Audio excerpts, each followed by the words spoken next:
পরিবারের সাথে কোনো সিদ্ধান্ত নেওয়ার আগে স্ত্রীকে জানানোর প্রয়োজনীয়তা মনে করছেন না। প্রায় প্রায় সবার সামনে অপমান করে বসেন, ছোট করে কথা বলেন। স্ত্রীর বলা তার ছোট বড় কষ্টগুলোকে বেশিরভাগই বকবকানি ভেবে ইগনোর করেন। পরিবারের সবার জন্য খরচ করছেন স্বেচ্ছায়, দায়িত্ব নিয়ে, অথচ স্ত্রীর কোনো কিছুর প্রয়োজন হলে আপনার পেছনে হাজারখানি কথা খরচ করা লাগে। অফিসের বস থেকে শুরু করে আত্মীয় স্বজন, এলাকাবাসী সবার সামনে আপনার রাগ কন্ট্রোল হয়।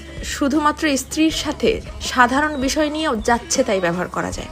যদি সবার সামনে স্ত্রীর প্রতি একটু যত্নশীল হওয়াকে আপনার কাছে আদিক্ষেতা মনে হয়, তাহলে আমি বলবো ভাই, আপনি ওই দিনকে ভয় করুন যেদিন আপনি বিষের বোতল হাতে নিয়ে দাঁড়িয়ে থাকলেও আপনার স্ত্রীর বিন্দু মাত্র কিচ্ছু আসে যাবে না।